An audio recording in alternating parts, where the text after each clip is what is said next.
donate to give.classy.org/GameChanger for vets. You'll see it in the title, in the description, and in the comments to the side. So please, anything you can give is helpful, and we'll get into it. So Chris, Matt, Roman, and Jim, today, like I said, we're going to be playing the Guild of Orpheus. It is, I would say, probably one of the more adjacent to D&D style games that we play on Tour Guide Games. It's a very good entry-level kind of game. If you ever thought about playing D&D and you're a little intimidated by what it's all got going on, this would be a great game to start with. So basically, you guys are going to be mages. You are going to be agents of the Guild of Orpheus, sworn to destroy the conclave of the Red Druid. And for this game, we're going to be using a D6, but basically a D3. So 1s and 2s will count as 1, 3 and 4 will count as 2, 5 and 6 will count as 3. And basically, the goal of the game is to conquer any obstacles in your way to accomplish your task. And you do that by rolling that D3. If you roll a 1, you're going to get a setback, 6 setbacks, and unfortunately, your character is dead. 2 is a success, and 3 is a great success. And you'll see why those are great once we get the opportunity. So to get into it real quickly, Chris, we'll start with you. I want you to pick one of the facets of Orpheus. So basically, you're going to pick a strength. You have light, shadow, or dark.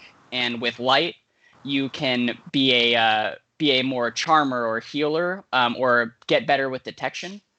Shadow, you're more stealthy. You know, you practice on the dark side. You're a little bit more elusive. You're better at lying. Or you can do dark, which is more violence, intimidation, cruelty.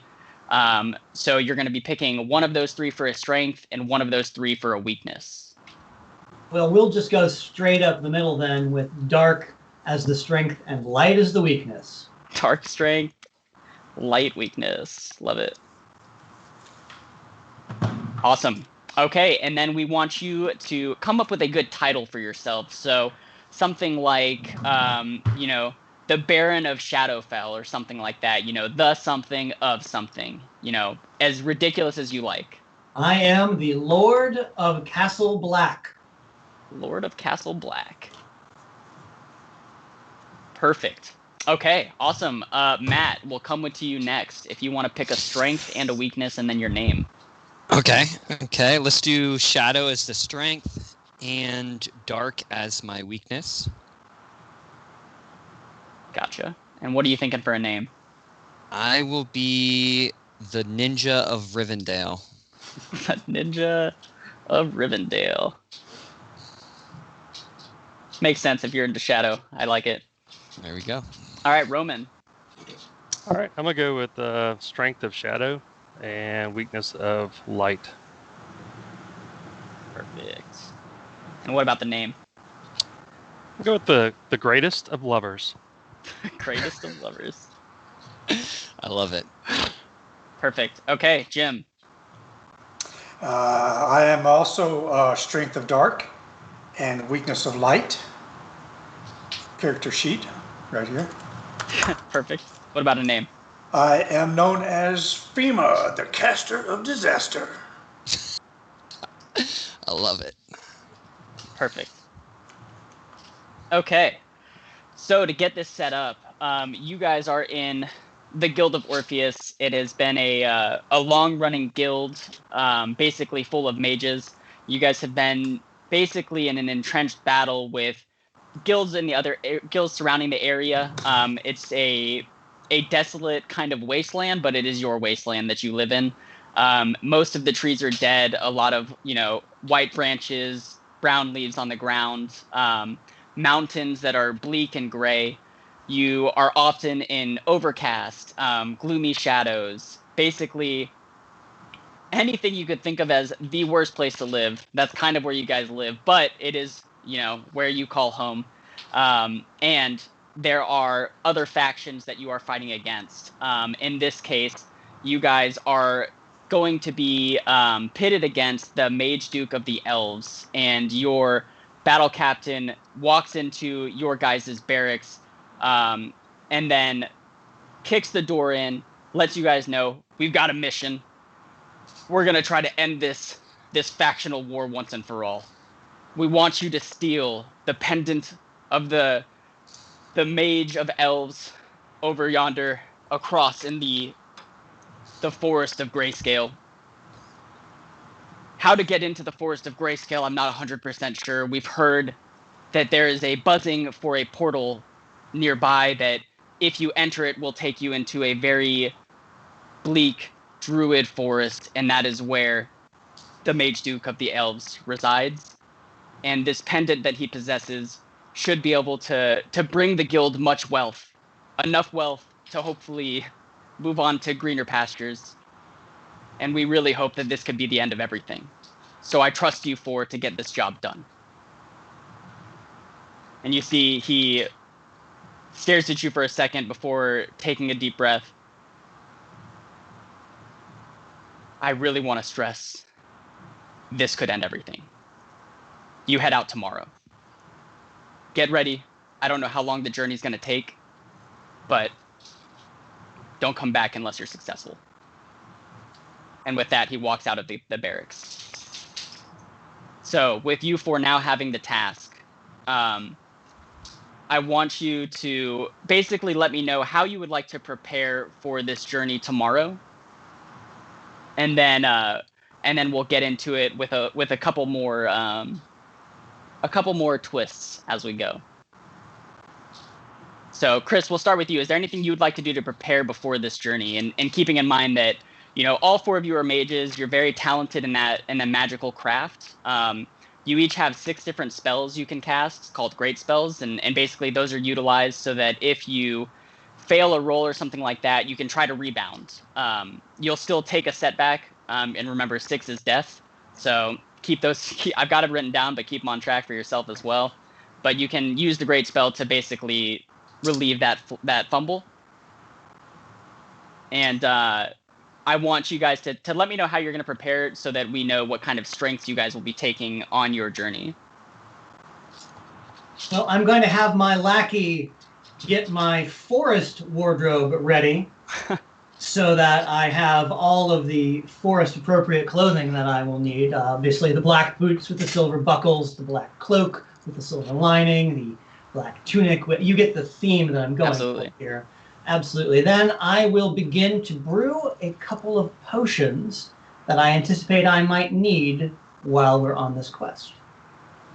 Awesome. What kind of potions are you thinking? I think that I will brew a potion of invisibility, and I will brew a potion of dimension door. Oh, okay. Transport. Perfect. Awesome. Matt, what about you? Yeah, well, being a ninja and all, I would make sure I have my perfect ninja attire, the sneakiest of outfits. Also, if I'm adept at illusion and stealth and lying, like any good ninja, it's also about blending in. So I would talk to the other members of the guild and find out as much information as possible that could assist us in our journey. If anyone's tried to attempt to find this portal or gather intel about weaknesses of the Mage Duke of the elves and just anything that could assist us on the journey. So I would be talking to a lot of the teammates and gathering intel. I don't know what would come from that. Maybe it means that I would then brew a potion for it, bring a weapon, bring some crystals that would protect us or something. So I guess that would be I don't know what would happen from the gathering of intel, but I know that would be a helpful aspect. Perfect. As you were kind of walking around, you're hitting a lot of the hotspots in the city that you guys live that are very popular for the guild. And you notice that outside of really just kind of that same whispering buzz that you hear when you're close to the portal, you don't find a lot, but you do eventually run into this other kind of shadier, this shadier character who likes to stay in the shadows, cloak, can't see his face, very concealed and all that. And you realize that in your conversation with him, he lets you know that, about 2 kilometers south of the guild, there's a creek.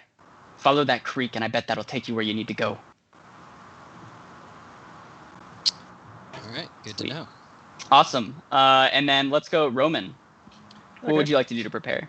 So basically, I'm gonna get out this really nice, kind of like a crushed velvet mage outfit. It's more like a tracksuit with kind of black with racing stripes, like gold racing Yeah. stripes. But looks great. Some gold chains. Hmm. Grab a rose, kind of twirl it around. And was like, well, the ladies are gonna miss me tomorrow. I guess I better be heading out. And that's Valentino is out of here. And y'all know, the greatest of lovers. Y'all heard that's a title he has given himself. Y'all never actually seen any success, and he basically takes like this comb that he somehow has enchanted, brushes it through his hair, and it's like slicked back and kind of sparkly. And he's like, "Y'all have a good night," and puts the rose in his mouth and walks out. Very romantic. Okay. Love it. Awesome. Jim, what about you? All right, so I've been going around with my medic kit, making sure that I have all the components in there that are needed to keep us alive, or to help keep us alive at least. With bandages, some healing potions, some herbs, whatever is needed. I have my arcane sigil tattooed on my forehead. It is the yellow hazard triangle Mm-hmm. with the biohazard symbol Okay. in it, and every once in a while that will glow when I get to thinking really hard. Just going around making sure that I have all the healing components that we'll need. Make sure that everybody's water is topped off. That you've got all your equipment attached to you very well, and let you know that it's going to probably get windy Okay. out there. Windy. Once everything hits the fan, yeah. All right. Cool. And I also noticed that no one chose the strength of light, correct? Yeah, So- I noticed that too. But the best defense is a good offense, right? Yeah, true. And Jim sounds like he's preparing to cover that weakness a little bit, so that's good. Awesome. Or should I say FEMA, the caster of disaster. That's right. Yeah. Awesome. Okay, so you guys get a good night rest. You have a hearty meal before you head to bed. As you wake up, you're awakened to the sound of thunder, which is not uncommon in this environment, and not much sunlight, but enough for you to realize that it is daybreak. You all gather up. As you wake up, you realize that the town, the town of Shadowkeep, the air of the people, they understand exactly what's happening and how critical it is that you guys succeed. Like, you've got essentially a watch party as you start to leave the town. You notice that people are holding their breath. They're not really cheering. They're not crying. Everyone is just very pensive. There's a lot riding on this, and it seems like everyone knows that.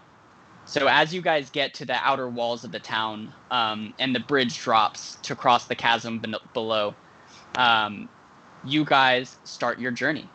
So where would you like to go first? Well, we did get that intel about 2 kilometers south of the guild, so that could be an option. Though I would recommend, if we do, that we scout out. Like, when we get close to that area, we kind of scout out a little bit before we go directly there. But that would be one idea. Matt, I want you to roll a dice. I don't know. Do you have a dice, or do you want us to roll it? Ah, shoot, I should have. I can get a dice. No, it's good. I like the dice up here because everyone can see it. I want you to roll a dice, and basically what this is we're going to see if it's going to be a success, but I want you to be able to recollect your image of that shady character that gave you that information last night, to see what you can remember about his appearance or about his voice or anything that might give you a clue on who he might be. Cool. And so if we can get a D6 roll, Jedediah. 3. Okay, so that is a success. With this, you're kind of thinking back on the information, the tone, how the guy sounded, how he looked from what you could tell. You remember him being a very tall, kind of lanky individual, although you couldn't see much of his skin or his face, but you do vaguely start to remember that the hood over his cloak, it made it seem like he had like horns or some kind of pointy elf ears. potentially on the side of his head, and you can't quite remember, if they were horns or ears. Or, it's very common for people to have, body modification in this area. So I'll let you do with that information what you will. Okay. Valentino's all natural. Yeah. That's good to know. All right. Well, this could be a trap. So what are you guys thinking? Like, should we try and get someone to spring the trap for us, befriend someone, and Let me try a little something. And I will draw a silvered dagger from my side with a jeweled pommel, and I will cut a little nick on a heavily scarred portion between my thumb and forefinger, and I will gather the pool of blood into my hand, and I will summon my will and ask the dark forces, which direction should we go? And I will smack the blood and cast it out. Okay, awesome. So let's get a roll from you, and we're going to add 1 because that seems like right up your character's alley. So you'll get a +1 to whatever this is. Okay, sweet. So this is a great success. Nice. As you done. smack your fist into your hand and cast that blood out, you see it turns into this glowing red mist. And it does actually point you to the south, which in this case, the ninja of Rivendell. Thank you. The blood almost forms an arrow. You see it just kind of carry down south. So it sounds almost as if that hooded, shady figure was telling you the truth, that this is the direction to go. That was I disgusting. think our course is clear. Let's do it. Yeah, Roman, you get a little bit of blood speckled on you, which, Oh, my outfit. I mean, I just got it cleaned. That's Warn me next time. As a lover, I assumed you were accustomed to being spattered with bodily fluids, but I will be more careful next time. Okay. Follow me. Let's do So it.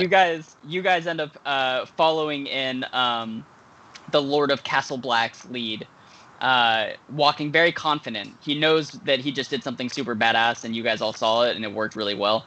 So you guys are following in his lead. As you guys continue to travel, quite a while. Like I said, it's 2 kilometers, so not very far, but definitely a trip you could make in a day. The environment changes from more civilized to very quickly more enveloped in nature. There are mountains on the horizon, dead trees scattered everywhere, and while there's not much life, there is a presence of life.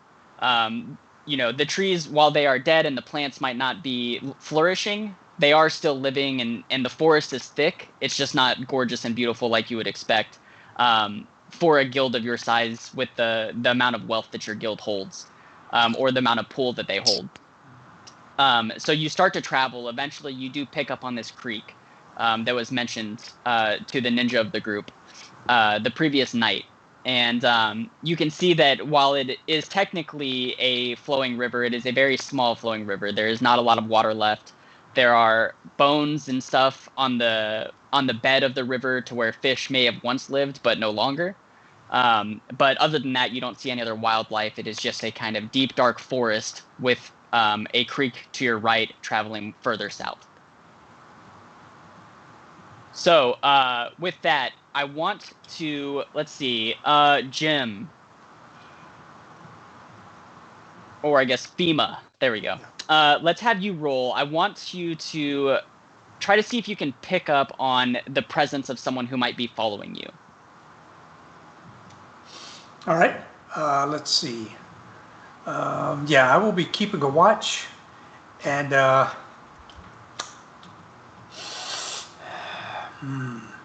think I better make a test here, just in case we're getting followed.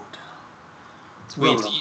You hold your hand up to the wind. The wind speaks to you, and with this, while it's not necessarily one of your strengths, you did roll a success, so there's no plus to that, since we got the 4 there. You get the faintest feeling that you're being followed. Every now and again you hear the sound of a branch breaking in the background, or like a twig snapping.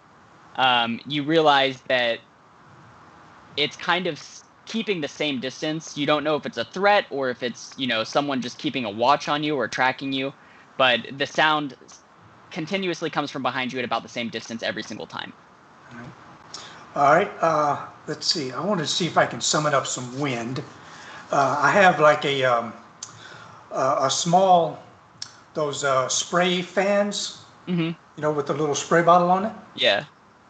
And I'm going to whip that thing around here and see if I can't use it to whip up some wind and cover our tracks just a bit. Okay. Blow some Awesome. leaves and some debris around, and then we're going to split up a little bit. Follow this creek on both sides, and then cross a couple times. See if we can't help throw the tracks. Shake them off the trail, eh? Yeah. All right. Let's see. I'm gonna give you a +1. This isn't necessarily a dark kind of magic or anything like that, but because your character's fascination with the wind and using your wind abilities, I'm going to give you a +1 for a roll here to see if you are able to slowly start to shake this pursuer off of your trail. Excellent. So let's go ahead and get a roll. All right, so we got in this case, great success with the +1. +1. So you guys cross the river a few times. You take a wide berth to the left, you take a wide berth to the right occasionally, and you notice that those branches that are cracking behind you and the sound of the wind behind you of someone who potentially might be following you or a cloak billowing in the wind starts to get fainter and fainter until you don't recognize it at all. So with this, would you guys like to continue following the river, or what do you think is your next best step? Have we spotted anything that indicates a path or a trail leading away in a more southerly direction, or does this river seem to be taking us, this creek or river, as you will, taking us in the direction we believe we should be going? So let's say by this point you guys have been traveling for a few hours. So if the information that the Ninja of Rivendell was given, if that is correct, you guys should be approaching your destination soon. So Chris, let me go ahead and get a roll from you to see if you can kind of perceive anything around, if you can hear that faint buzzing or see anything in the distance. Good. All right, so we got our first setback. So as you kind of start to track, you find footprints.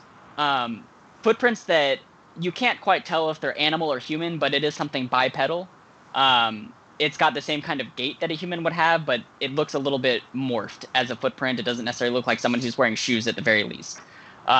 You motion to the group like, hey, I think I found something.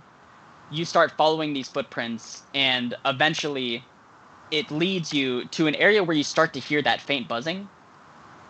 And as you take a step towards it, the ground beneath you disappears. And it almost magically, right? Like it's an illusion. And as you start to fall down this pit, you get caught in something very sticky, something that you can't get off of, and very quickly realize that it is a giant spider web. This hole is basically 15 feet around. And it was basically a trap set by someone or by this potential spider creature. And all that you realize now is that you are standing and now you are on your back stuck in a web. And the rest of you see this as well. So he's the only one stuck in the web. Correct. We're all like, okay, got it. Clear. Can any of us act now? Or Yeah. is it, Would you like us to go in order of operations or something? Yeah. No, if anyone I'll has an let it idea of... I just yelled down, it's a good thing that broke your fall. Yeah. I mean, part of my ninja apparel would have been daggers, if I'm stealthy, kind of an assassin. So if I'm able to, I don't know, what if I have rope as well, but I could go down and either gently kind of toss him one of my daggers to cut himself out, or if I have some sort of like spell that would like do some like air daggers or something to try and release him from the grasp so that he can get out of that. Sure. You notice below the spider web that there is not there. No, there's no spikes. there's nothing underneath but just flat ground. And you can't really see what's on the entire perimeter of the wall as the hole goes down, but it doesn't look like there's anything treacherous below him. Okay. So if you'd like to cast some kind of, like dagger spell or something like that to try to rip him free, then we can definitely do that. And because you are, a shadow skilled individual, we'll give you a +1 to this roll. Cool. Let's do it. Let's get him out. Unless, were you about to say something? Like you don't want me to do that? No, you're good. Go for it. All right, so we got a 2, +1 would be a 3, which results in a 2. So it went from a setback to a success. So it's a good thing that you got that +1. All right, so you cast a spell and you're able to basically cut all of the strength points around Chris so that he is stuck in the web and then just falls to the ground the remaining foot before the hole. Chris, as you get up and you're able to kind of dust off and see what's around you, you see a tunnel behind you where your head used to be. You weren't able to see it because of your head being stuck in the nest or in the web. But you see a very dark tunnel. You can't see into it, but you do hear a faint tapping noise coming from inside of the tunnel. I've seen Lord of the Rings. Be careful, brother. Throw me a rope. And I will start to gather my power as I say, be so kind as to throw me a rope, won't one of you? Because it's like 15 feet. It's like... Yeah, 15 feet. Yep. Yeah, definitely within rope range. You start to get the air cascading around your fingers, preparing for the worst. Oh, man. And let's say, Matt, you were also able to pack a rope in your preparation just on hand. Ninjas have something rope, that a ninja obviously. should have, yeah. Grappling or a grappling hook, for sure. Exactly. You exactly. know. So you throw him a rope, and Chris, I'm gonna have you do a roll real fast. Let's see how quick this action comes as you hear the tapping coming from the cave getting louder and quicker. Okay. I think I know where this is going. All right, so we got a success on that. You see that as you start to grab the rope that your comrade has thrown down and start quickly scurrying up as fast as you can, this giant spider-like creature, it does have 8 legs. It's got the kind of like stereotypical giant tarantula kind of look, except for it's got the head of a human. Starts coming out at you. And as you start to climb up the wall, you've got your feet on the wall, you're climbing up as quickly as you can. The neck of this spider extends and starts to try to bite at you. And as you or I guess in this case, very quickly, try to get over the edge of the wall, it bites onto your clothing. And you roll away quickly, and part of your clothes, your cloak is torn off. You still have most of it, but a good portion of it is ripped away by this creepy spider-like humanoid creature. And you notice that as it's climbing up on the wall, the bottom of it has almost human-like feet to kind of trick other creatures into believing that it might be human tracks or some kind of bipedal creature tracks. And it starts to slowly climb up this wall to confront you and get its meal back.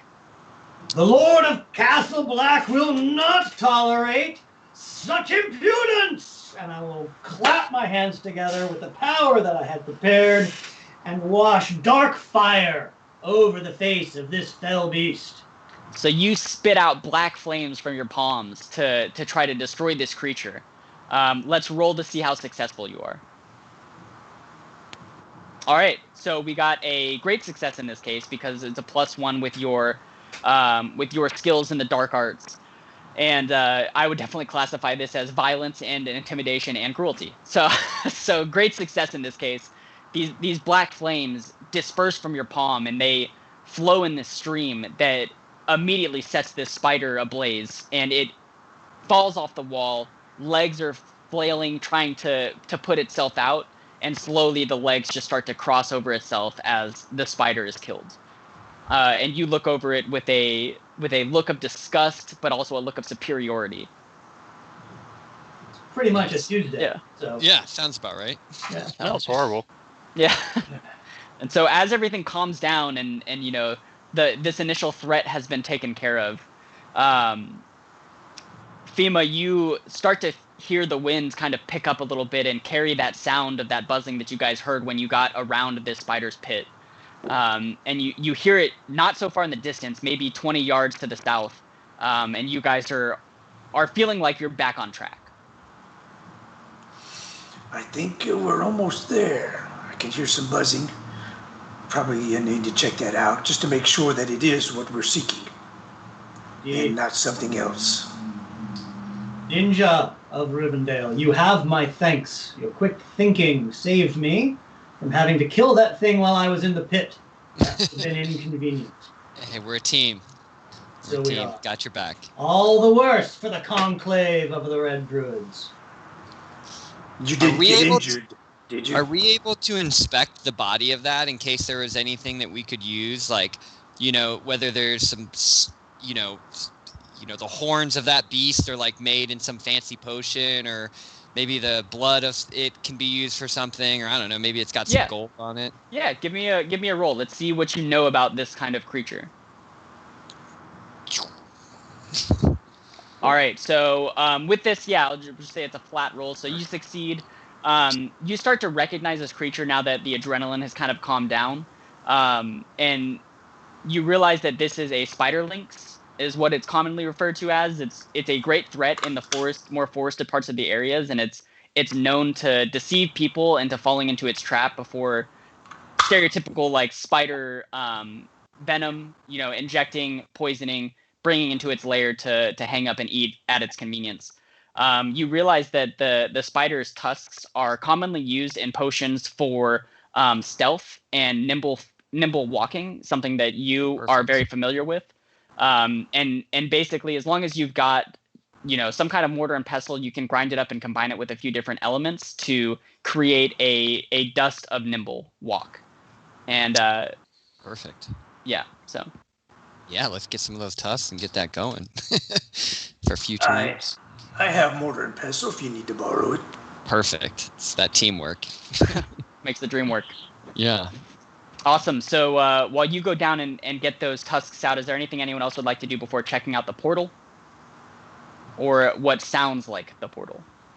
Given that we just made a great deal of noise, I'm going to cast my eye down our back trail and warily keep an eye open in case some of them sneaky druids are trying to send some of their squirrel minions after us. Okay. So go ahead and give me just like a perception roll, and let's see if you're able to pick up anything. So in this case, no. This would be a setback, which I believe is this your second setback? That is my second. Uh-oh. You gotta keep an eye on you. You're trying to do stuff is just dangerous. Yeah, so keeping in mind that you guys also do have great spells. You have 6 great spells you can use. Once you use it once, it is done. So kind of like a daily spell that you can use to basically pull a setback and manage the situation so that you are able to accomplish your goal while also still continuing to get that setback. So would anyone like to cast a great spell in this case for some kind of perception roll? Yeah, I mean, I feel like being stealthy and such, I would be able to cover our tracks or look back or, do some ninja stuff. So I'll cast my great spell. Okay, which one are you wanting to use? So you have 6 different ones. You have shield, weapon, summon, bolt, transform, and buff. So in this case, those are very vague terms, right? You can use them to whatever desire you want to accomplish whatever goal I'll you do transform into a bird so that I can fly overhead and kind of check out our area around our circumference. That's not what I'm looking for, but you know what I mean. Surroundings. Yeah. So you turn into this this eagle. hawk or eagle. Or hawk. Okay? Yeah. No, I was trying to think of something like a peregrine falcon, like something fast. Oh, that's perfect. I love that. Yeah. All right, cool. We'll go with the falcon because that sounds peregrine falcon's cool. You basically you're standing there one moment, and the next moment, in a flash of black feathers, you turn into a falcon. You shoot up in the sky and get a nice bird's eye view to see if there is anything following or if there's more spiders or anything. And you do notice a hooded figure kind of dancing through the trees in your guys' direction, running pretty quickly, but not so quickly that he's chasing you. But he is very quick, and you can tell he's good on his feet by the way that he's whipping in and out of the trees, trying to look for something. Okay. can I get a closer look? I mean, a falcon is the fastest animal in the world. It can go 212, I think it is. So can I like zip? Yeah, I think it's the fastest bird. Yeah, can I zip down and kind of take a little closer look to see if it's that same guy from earlier? If there's anything, Also, I probably have really good eyes, being a falcon now. Yeah. So. Go ahead and give me a stealth roll to try to see how close you can get and how much you can identify. Ooh. Okay, so plus one. He's a So ninja. Plus one. Oh, in this case, yeah, you're right. It is a plus one because this is stealth and good catch. Got my back. Perfect. Okay, so this is a success in this case. You basically swoop down, imitating a peregrine falcon locked onto a prey, ready to capture it. And as you dive down, you see very quickly that you catch eyes with whatever this person is pursuing you. Like a very, very quick, brief moment. He acknowledges you and you acknowledge him. And in your stealth, you dive down, capture a rat, and start to fly off in the direction of your party. And basically you gather from this that this person has the same eyes as the person you spoke with back in town the night before you left. So yesterday. Good to know. All right. And you arrive back to your group, another burst of black feathers, and there you are standing, in your dark, colorless clothing. Holding a rat. Holding a rat in your mouth. All right, guys. Dinner served. What now? What do you guys think? Well, I tell them, obviously, what I found, and then what do you guys think? Sure, it's just not some lady following me from town. I didn't really see many of them out to see us off. I assume they slept in or something. I don't know. Roman, I want you to roll real fast. I just want to roll to see if your character believes that. Yeah, you believe. Yeah, this is a +1 for your character. You believe that. You absolutely believe that this is someone who might be swooning over you, trying to find you after you left town. Of course.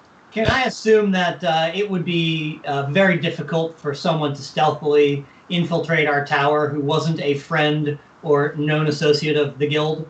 You can assume that it would be very difficult to do that, yes. Okay. So we shouldn't be not impossible, but very difficult. Not impossible. Just want to preface. Treachery on the part of this person who gave us this clue wouldn't be our first instinct. Yeah. Somebody trying to steal the prize and the glory that we will bring to the guild when we have returned with this pendant, possibly. Yeah. Well, I say we go through the portal. Time is wasting. Well, we could set an ambush here now, catch them before they enter the portal, or catch them when they do enter the portal. Perhaps they are a stealthy ally, perhaps they are a stealthy enemy. In either case, I care not. I say we advance. I'm still really tired from last night, so either way, I don't care. Yeah, Roman had a late night. Yeah, I mean, I'm good either way. I could enter in, Do you guys want to just... Have we, in fact, found the portal, the buzzing? Have we gotten that close yet? You've gotten close enough that, well, I guess in this case, the FEMA has gotten close enough to basically nail down where this portal is or where it might be based on the sound of it, but you have not seen it yet. Okay. Pity you didn't look when you were a bird. Still, not much to be done about that now. I say we advance. Forward. Yeah, let's keep going. Cool. I'm going to see if I can't whip us up a tailwind. Help us speed us along a little faster. Nice, you so guys. We can get to the, we can bridge, expand that distance so we can get to the portal in time. Yeah, let's go ahead and get a roll for that. For FEMA's gust. In this case, let's see. How dark is this wind? FEMA.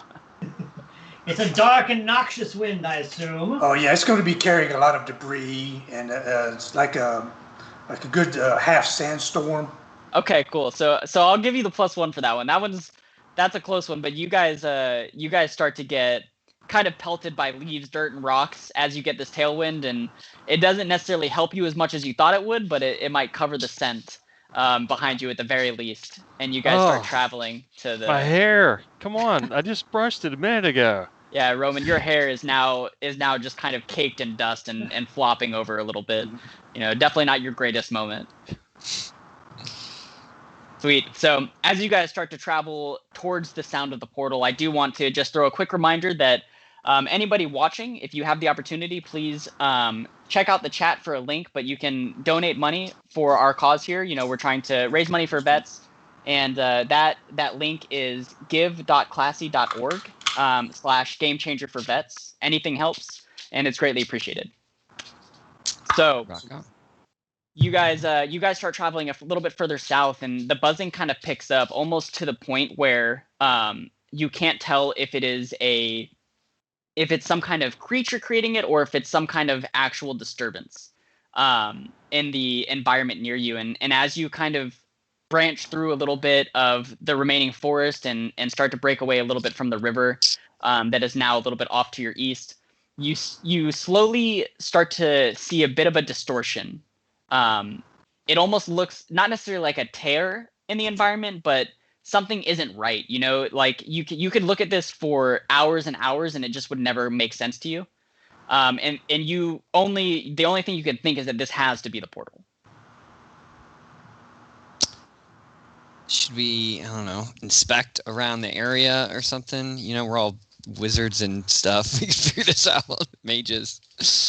Just to check out or something? I don't know. What are you guys thinking? Does it emanate any kind of magic that we might be familiar with? Yeah, that we can perceive anything. I mean, I'm good at illusion and stuff, so I feel like I would be able to get close to it and be able to be inspect it and see oh yeah, this is portal-like substance. Yeah, so in your work with illusions, growing up from the very beginning stages of practicing your magic, learning as much as you can to become, eventually the hero of the guild. This does not look like an illusion that you've ever seen. It's definitely got a magical aura to it, but nothing of which either of you have ever really come across before in the past. It is very foreign. So it sounds very portal-like, team. So theoretically, something could transport to within a few kilometers of our guild headquarters, just as easily as we could teleport away from it. Did our instructions give us any clue as to where this portal came from, or has it been here? Is it something we've known about, or this is some new thing? The portal has been used by both parties recently. It is something that has recently cropped up, which is an indication that the forces of the Mage Duke's elves, his forces might be a little bit more advanced than everyone thought they were initially, and that is what spurred this. I guess this end all be all. We'll see what happens. Final attack, and let's try to close the distance between us and them. That being said, you haven't heard of anyone going through the portal and coming back, so you're not sure where it leads. But this has been suspected as a portal used by the Mage Duke to spy on your guild, the Guild of Orpheus, and also take resources from the land for centuries at this point. Understand. Lover, I have a thought. If we combine your power to draw affection to yourself with my power to make people bend to my will, we could prepare a spell that would protect us as we passed through the portal. One cannot imagine that the Duke would not guard the other side. So if you will join your magics with mine, we can turn any on the other side of the portal from enemies to friends. What say you? I'm glad to help you out with the magic, but the affection things, that's all natural. It's not magic at all. I understand. It flows through your very blood. And with that, give me your hand. So I'm just waiting for that. And we'll do a little nick and a little slash. Oh, not this again. Gather your power as we prepare to step through the portal. And as we step through the portal, the plan being here to combine the power of love with the power of domination to turn any guards who see us as we pass through. We're going to release it in like a burst of energy to make them fall at our feet and worship us, do our bidding. Okay, so creating a charm spell by combining the greatest of lovers' natural aura Yes. with your ability in the dark arts. Yes. Okay, interesting. That's technically not one of the skills by your guys' strengths, but I think because of the combination, I'm going to give both of you a +1, and I want to see if both of you can succeed or both of you fail or what happens, how successful the spell is going to be as you enter the portal. Perfect. So we're going to get 2 rolls here. So the first one's a 3, so we've got a success and a great success with the +1. And we'll say that's for you. Magics, yes. Yeah. And then we'll get another one with a great success as well. Okay.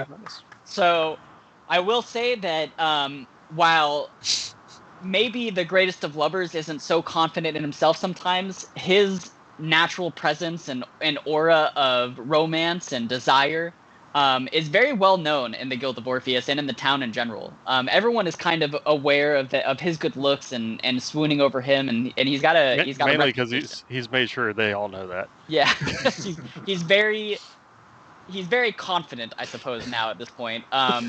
And then we've got the dark arts here performed by Chris, the Lord of Castle Black, who's very well known for his ability to create spells, to play with the areas of magic that maybe some people might be a little scared of because, who knows what'll happen.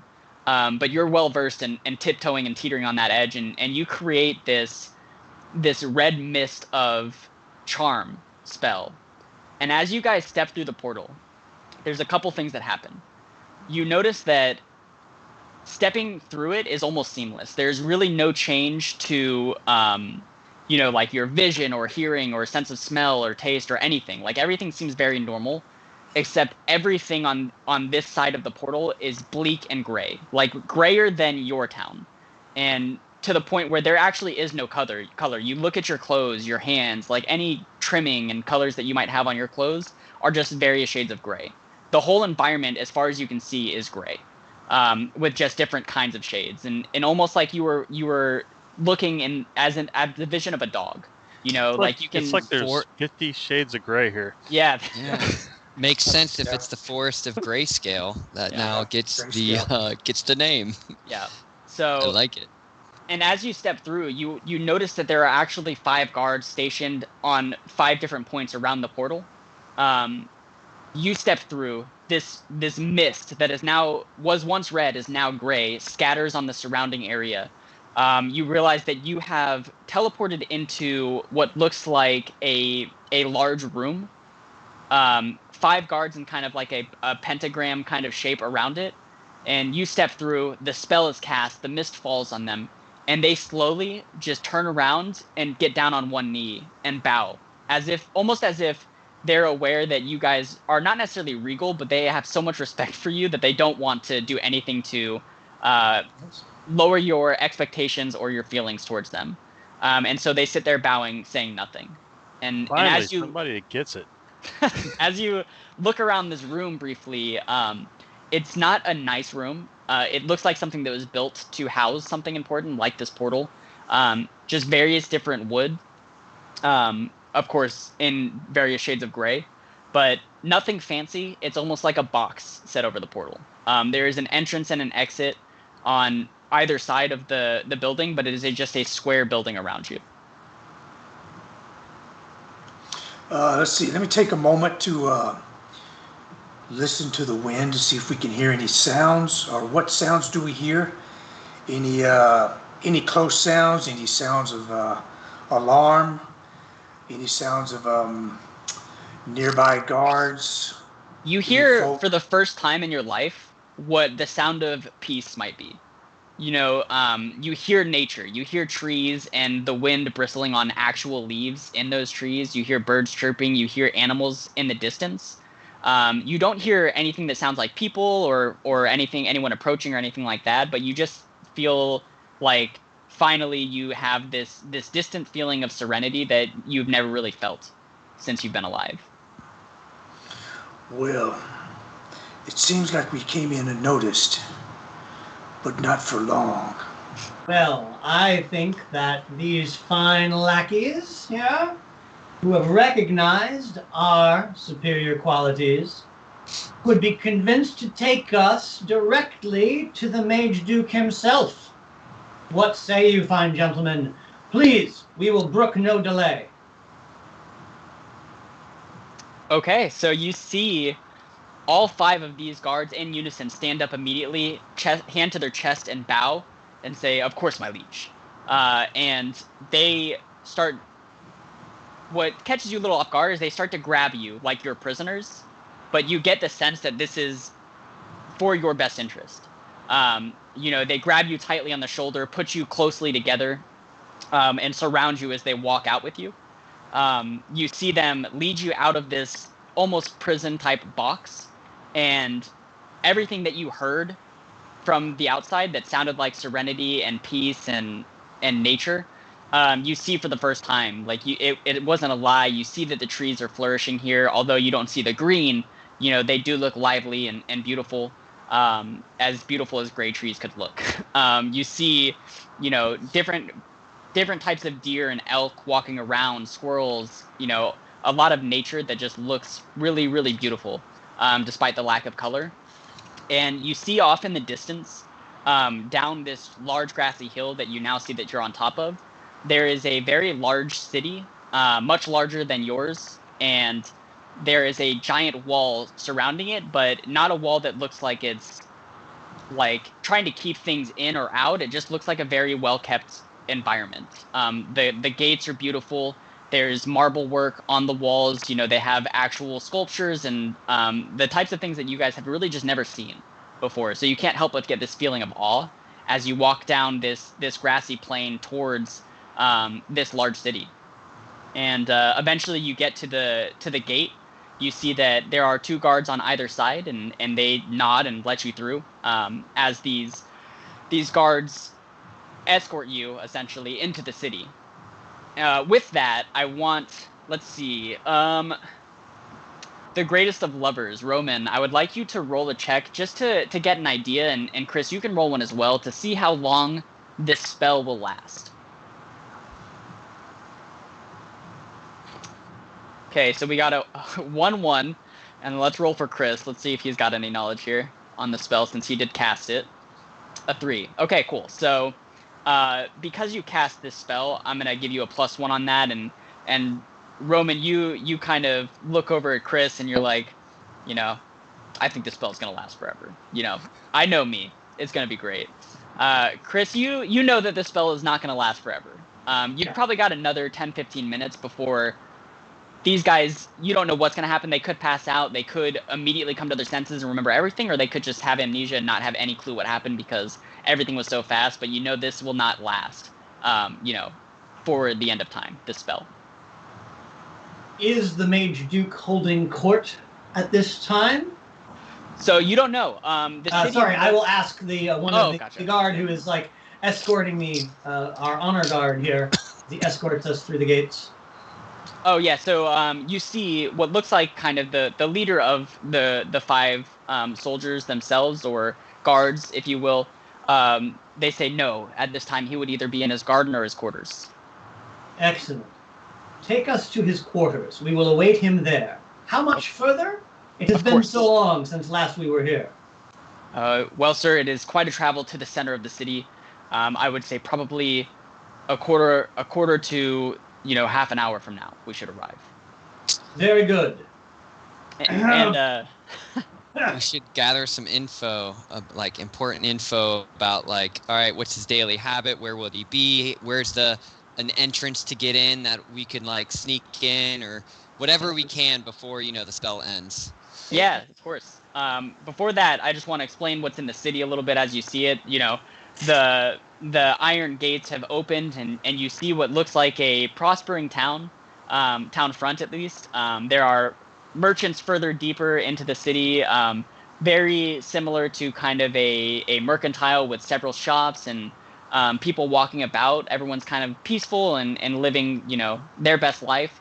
It doesn't look like anyone is hurting for food or in a situation where they have any reason to be unhappy. Everyone kind of looks normal and joyous, whether they're working or doing labor or whatever. And as you ask the ninja of Rivendell what his kind of daily habits are, the guard kind of goes, I regret to inform you, sir, that I don't know, unfortunately. I do know that typically he is spending time in his quarters or in his garden, but that is about all I know, as I was tasked to cover the portal. Cool. I like the comment that was brought in there. Find an inn, ditch the guards. Maybe me steal something from him if possible. I think we should probably perhaps send them back to cover the portal also, because we still have somebody chasing us. Indeed. Yeah. As we are passing through these streets, do we see something that would look like an inn or a restaurant or a bistro, perhaps a nice cafe? Yeah, I mean, further in the city, you definitely see, like I said, various shops and bars and things like that. And you would assume, and it's safe to assume that there is an inn somewhere, that, despite that portal existing, that there are other neighboring cities and things like that will travel in between, and you're not just on this island of a continent. This looks like a whole new environment where, rather than, as the Guild of Orpheus has kind of just taken up station in this one area, this looks like a much more, for lack of a better term, civilized kind of environment. And so there is probably like trade partners in different cities and things like that. So it's safe to assume there are inns and bars and things like that further in the city. Ripe for domination. Let's get, if we can, a description from them of where his quarters are, and then we'll say that best that we not get there before him. We'll stop at an inn and send them back. Does that sound good, guys? Yeah. Yeah. Cool. If preferable, I want to see if I can steal some stuff from them. I feel like ninjas, there might be something on there that's valuable, a key to the gate, like the barracks in the castle or whatever, or I don't know, maybe some coin of entry, or who knows.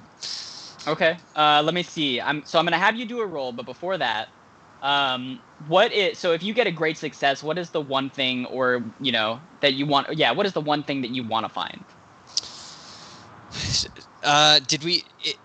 Maybe a key to his the residence or whatever where we're going to. I'm not really sure what. I kind of forget. Apologies, but if it's like a castle, we're from this other enemy nation. It might be obvious that but maybe if there's like a coin of entry that like allows us in, or we could get a key that we can at night stealthily get into the castle, like something that'll get us entry, I guess. Sure. Okay, yeah. So let's go ahead and let's get a roll +1 on that. I'd like to try to see if I can't buff him up there, if that'll help. If he needs it. Good idea. I don't know that he needs it. No? Yeah, 6. Yeah, got a 6. So with that, yeah, so you're able to, as you guys kind of suggest to the guards, like, hey, we're good, we've got it from here. Take your leave and go guard the portal. You see that they put their hand to their chest and bow again. And as they step away, you kind of just do like a nice little like back reach into the back pocket, and you pull out this sigil. And you don't know if this sigil is something that all of the guards hold or anything like that, but it's basically like a hollowed out coin with a wolf kind of carved into the middle of it. Nice. And the eye is a nice red jewel that really actually shines in the sunlight. What of course, color? the shining is gray. Red. Red. Fascinating. Yeah, so grayscale. So you've got this token. You're not 100% sure what it does or where it goes or if it was just some kind of pendant that this guard carried, but you do have this pendant now. Cool. I like it. Sweet. To the end. The guards start heading back. You guys start heading deeper into the city, walking along cobblestone roads. Again, everything is dull and gray here, but it sounds lively and bustling. And as you kind of step through the city, you come to what looks like a very busy bar/inn, and people are coming in and out. It's very loud, and ruckus is heard all about. And as you guys step in, you notice that you kind of realize as you stepped in the city as well that there is a very diverse population here. It's not just elves like one might expect for the Mage Duke of the Elves, who is leading a guild and running a city and things like that. You see humans. You also see dwarves and other kinds of creatures, and this it looks very diverse, I guess is the best way to put it. And you notice that inside and outside of the bar. So as you step into the bar, what would you guys like to do? As we step in, there's a cold wind that flows through the bar, and everybody gets a chill, and the hair on the back of their neck start rising up. And as we stand in front of the door and just look over the place, You notice dark power. You notice the bar goes silent. As this cold chill walks in, people are aware of your presence. While they don't know why, everyone just became aware of your presence. Everyone kind of turns to you guys and stares at you and pauses for a second. That's be like, it's their first time seeing me. This happens. Almost like a look of like they're trying to identify who you are and they just aren't quite sure. And then it's me, Valentino. Yeah, as Valentino raises up, they're like, and they just shrug their shoulders and get back to it. And the ruckus starts picking back up, and the conversations start flowing. But that air of cold definitely washed over this bar briefly, but nothing serious came of it. I think we only want to stay here long enough to ditch the guards, and then we want to get back on mission. So, but is there anything of note? So the thing that I'm struck is that it's a diverse population. We're not going to attract undue attention, right, despite the cold wind and the attractive lover who we walk around with.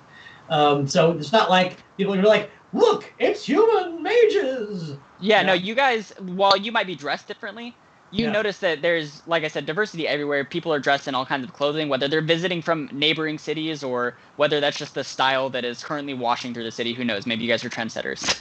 But yeah, you get the idea that you are kind of hiding in plain sight. Perfect. Can we, we all have kind of our own cliques that we fit in with. The lover could approach a nice woman or two. I could just, if I'm the master of stealth, blend in with some group and see if we can gather intel on whether it's either the activities of this Mage Duke, whether it's where the steel pendant would be located, or the pendant of Mage, or anything of value for us. Yeah, so Matt, go ahead and give me a roll real fast. And this won't have any pluses to it. This is just a roll of the dice. Okay, so we got a 3. So you kind of notice, like, as you're scanning the bar, trying to look for these cliques where you guys could blend in and get any information you can, you realize that across the bar, so it's set up basically, the door is in the center of the building. You've got tables all around, nice circular tables up front, some bigger rectangular tables closer to the bar. There's a couple different barkeepers in the back. You've got a very short, fat woman who sounds like she's been smoking for 35 years, yelling out like, "Yeah, I'll get to it." And you've got a couple other people in the back washing dishes, and everything is just kind of running like a nice restaurant. You notice there are stairs in the back right that lead up to what you can imagine is an inn. And you also notice that there is some stairs on the left side of the bar from where you guys entered that lead down, and it looks a little bit darker, but you get the idea there might be something worth finding going down those stairs. All right, good to know. So what do you guys think? I'd like to go down there and do some sneaky stuff, but do you guys, what other stuff could we do? I've learned to trust your instincts, Ninja. You haven't led us wrong yet. Let's follow your lead. See where it takes us. Can I do the? He's got that little powder stuff. Mm-hmm. Can I make some of the powder to do the feat of nimble or whatever? Oh yeah, the nimble walk. Yeah. Yeah. So I'm extra sneaky when I go down there. Yeah. So let's see. Jim, Fema, go ahead and roll, and let's see how well you're able to make this kind of powder as it is your first time. Great success. Okay, awesome. Got it. Yeah. Well done. So Got it.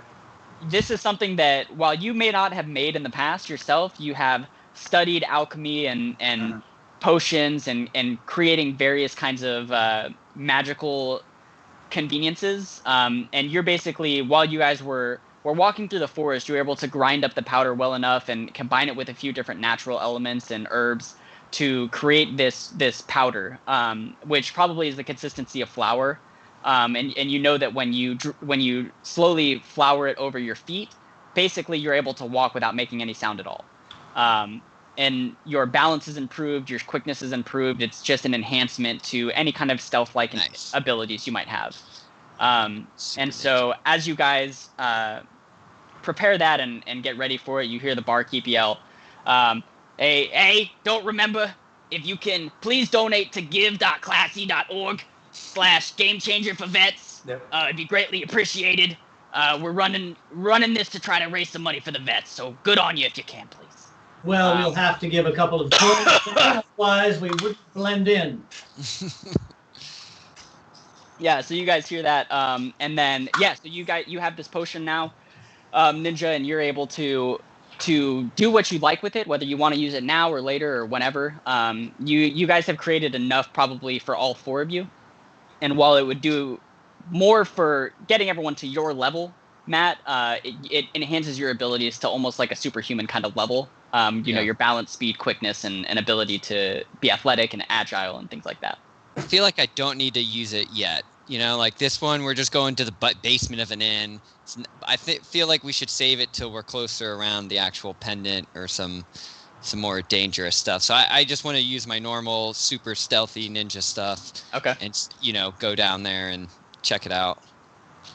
Sweet. So with Matt in the lead, you know, the ninja of Rivendell, are you guys all going to follow him as he goes down here? Yes. Let's stay together. Don't split the party. Awesome. Okay, so as you guys start to cross the bar, walking from one end to the other, and deeper to the left, you see the stairs starting to cascade downward, and you see a do not enter sign on the door. And as you go up to the door, you kind of notice that the barkeep is giving you a bit of a side eye. But nothing happens as of yet. You're just approaching the door, and the barkeep kind of clocks you. Maybe we should do. Oh, I'm sorry. Yeah, I will. Let's get a small little earthquake, just right under the floor of this inn, just enough to rock the tables and spill everyone's drink. And then as soon as that happens, we slip through the door.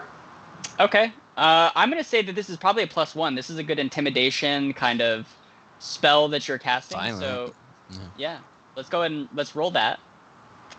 And with that, we've got a great success. So, you're able to basically put both feet on the ground and kind of stable yourself and cast this spell. You don't have to do any kind of fancy hand movements or anything that might give you away. It's very much an internal kind of, you know, you whisper something under your breath and you start feeling the trembling under your feet a bit.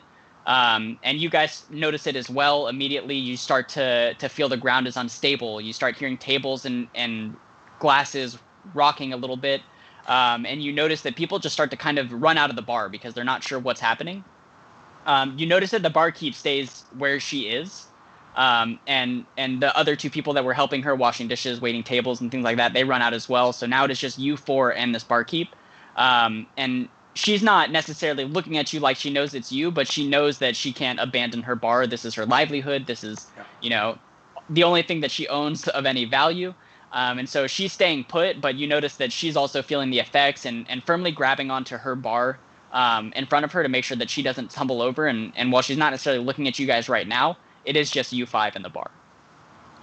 So I look at everybody. I said, "I'll take care of this. Y'all go ahead." And I walk over to the bar and I pull out a piece of paper. And y'all have seen this before. It's a nice sketch of me. And I'm like, "Look, lady, I know this is the first time you've seen me. What's your name? I'll go ahead and make this out to you, and you can hang it over the bar." Yeah, so you do that, and you're kind of walking with this air of confidence, and the ground is still shaking in this case, and you hear her kind of like pick herself up off the table, and the ground is still. She's like, "What? Can't you worry? We got an earthquake right now, and you're trying to flirt with me?" Well, I figured you'd want something nice over your bar. I mean, this place could use a little shine, and what better than a picture? All right, so go ahead and roll. We'll do like you're not necessarily. Your strength isn't charming or, you know. Oh, no, it's not at all. Yeah, so we're going to roll just a flat roll, and let's see if you're able to overcome the earthquake and her just natural disdain for what you just said to her. I mean, this clearly falls under the heading of lies. That's going to There be it a is. great success. It's gonna be I mean, it's gonna be a great success anyways. And you just see her, you notice the ground stops shaking, completely, and her eyes meet your eyes, and she just could not be more infatuated.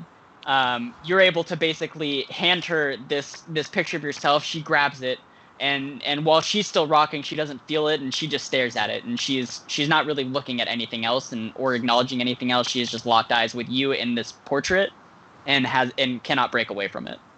Perfect distraction. I love it. So now we should probably go down then. Yeah, down. Yeah, so you basically tried to. There is a door handle, and you jimmy the handle, and you realize that the door is locked. Any good ninja would have a lockpick set. Okay, all right, let's get a roll with that with a +1. Jedediah. There we go. Great success. Okay, awesome. You basically, kind of like a cowboy in the West, you pull out your lockpick and just put it in there and do one nice little jimmy, and the door pops right open, and you're just like, piece of cake. Perfect. I eased that up there for you just a bit. Yeah, I know you did. Thank you. Appreciate that. Yeah, you can definitely assume that the earthquake rattled something in there that made it a bit easier to unlock for sure. Perfect. And as you guys open the door, with you in the lead, as the ninja of Rivendell, only natural, you realize that the doorway leads basically further down the stairs, and it's a very dark tunnel. There's a torch down at the bottom, but it looks like it leads into a room further down the stairs. So I assume you guys are going to continue walking down to the room. Yeah. Awesome. Okay, cool. So you walk down. Off to your left, you see that the corridor curves into a room, and you see a group of 3 to 4 elven. You're not sure if they're soldiers or what they are, but they look a little bit more rough and tumble than the guards have at the gate or the guards guarding the portal. Their clothes are kind of ripped. They don't look like stereotypical, like slim, slender, very tall, lanky elves, but they do have the ears of elves. They're wearing kind of like leather gherkins and vests and things like that with frayed sleeves and clothing, and you see that they've got tattoos kind of all up and down their arms. One has the heart with the arrow that says "Mom" on it, and there's 4 guys just around this table playing cards, and you see a few kind of like silver medallions, which appear to you like the currency of this plane. On the table, it looks like one guy's winning by a large margin, and there's a few other guys that are just kind of like staying in there. But they're all just sitting around playing cards, and as you guys turn the corner, they notice you, and you notice them noticing you. And the guy who's winning like puts his deck down and stands up and says, "Who the hell are you guys?" Well, Ninja, you're in front. You go ahead. Yeah, I feel like I could either, with the power of illusion, I could cast some sort of illusion spell that makes us kind of turn into someone that looks very similar to them.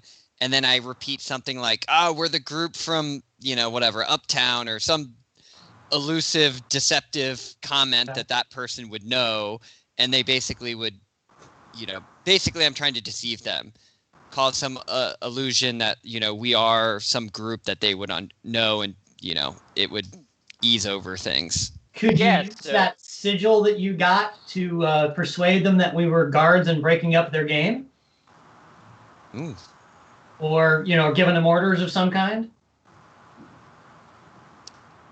What do you guys think? I don't know. What do you guys think? What option? Let's have you make a decision right now, Matt. What do you want to do? My gut tells me I'm sneaky. Like, my gut's telling me do the sneaky thing this time and save the sigil for something more official. Cool. So you round this corner. Your head's kind of down, keeping your eye on your feet as you normally do, just to make sure that you're always ready to either make a quick move or you're able to escape a situation. And as you lift your head, you cast this illusionary spell on your face and subtly on the face of your companions as well. And so we'll do a roll. I'm not going to give you a +1 because of the nature of them shouting like, "Who the hell are you guys?" and having the potential ability to have seen your face already. So we're just going to do a flat roll and see if it succeeds or fails. 2. Okay. So this is a Fudge. failure. Yeah. So you have is that your first setback? Yeah. Yeah, that's what I was thinking. Okay. Cool. So as you start to pick up your face, unless someone wants to cast a great spell. No, yeah. Yeah. I'll definitely use my transform to make him a sort of mirror image of them, right, and support that illusion that he's that bluff that he's launching. Okay. So Matt, you raise your head and you realize that the spell just didn't work. You didn't have the time to get it cast, and you got flustered, and a bead of sweat drops down. And you just look up and see your face, and the fact that they stood up and shouted made you like kind of step back, like this has never happened. I've never failed an illusion spell before.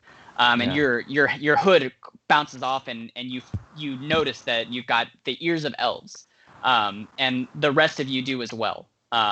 Chris's ability to quickly realize that the jig is up and create that illusionary great spell in a fraction of a second gave you that out quickly. You've got the ears, and he says, "Oh, never seen you guys before. What are you doing down here? You gonna answer me?" We're here to get the information.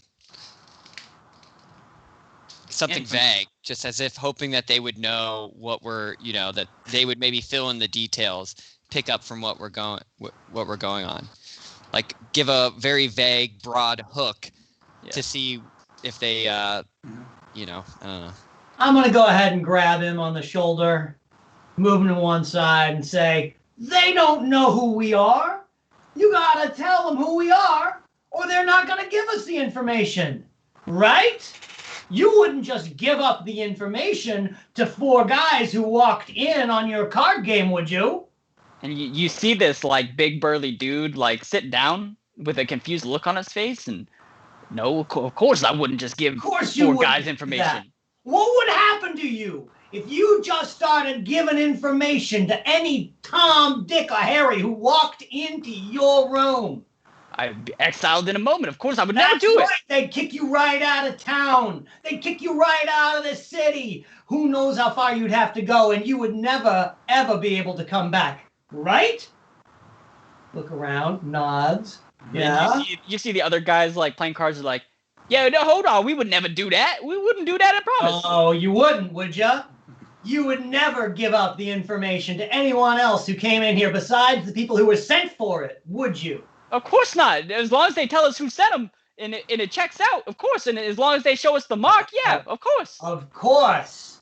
You would need to see the mark. You would need to know that they were agents of the Mage Duke.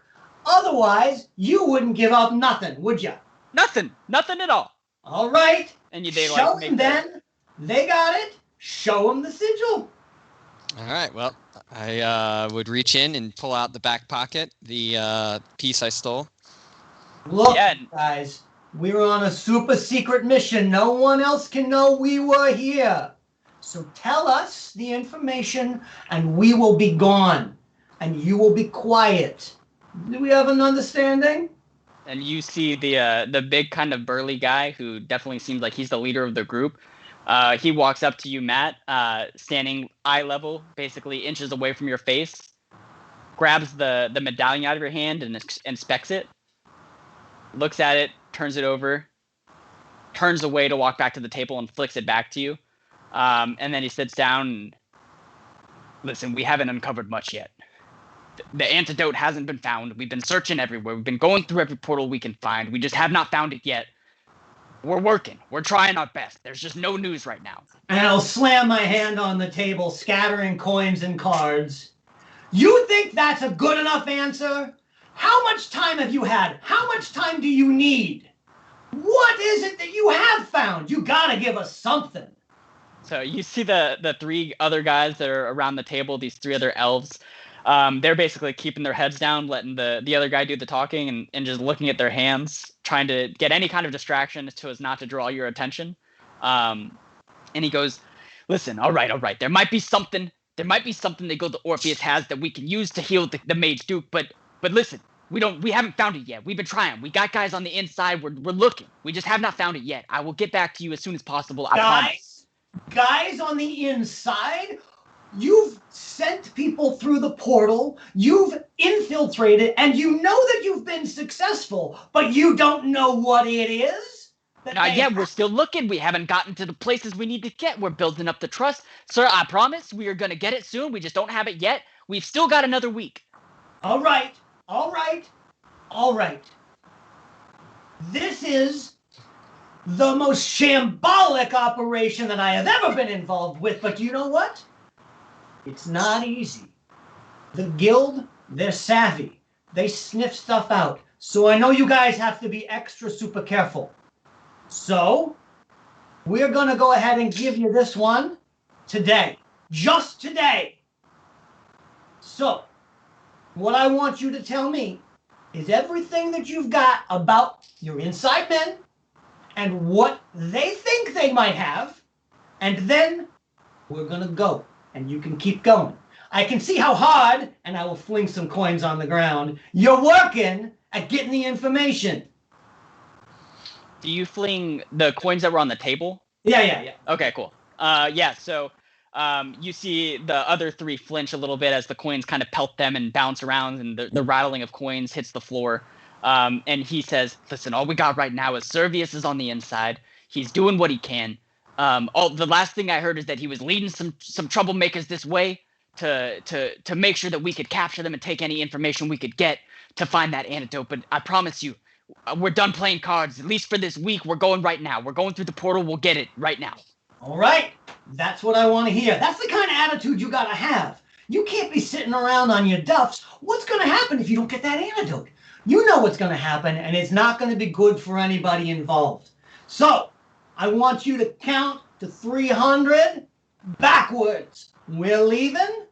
After we're gone, you follow us. You never saw us. You never heard from us. You get your ass through that portal, and you make something happen. You understand me?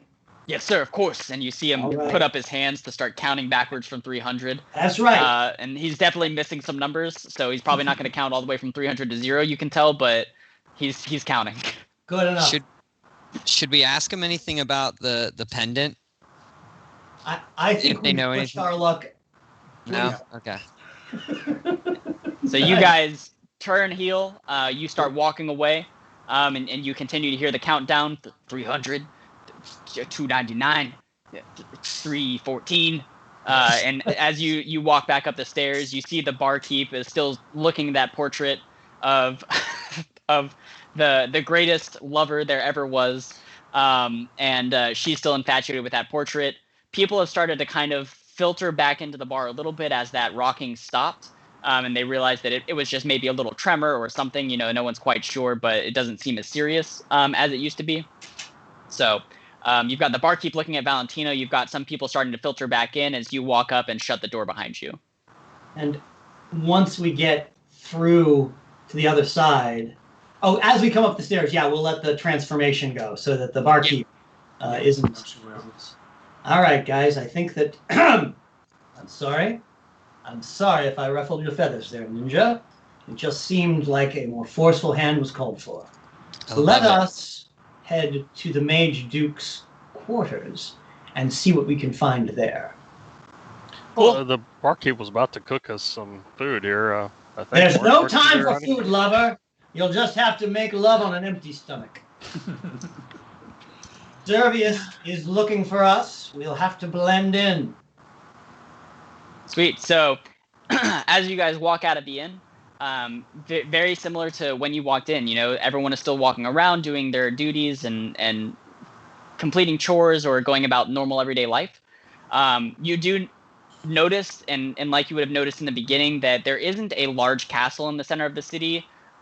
There is a larger building that you could assume and were pointed to by the guards that is the direction you need to go to get to the Mage Duke's quarters.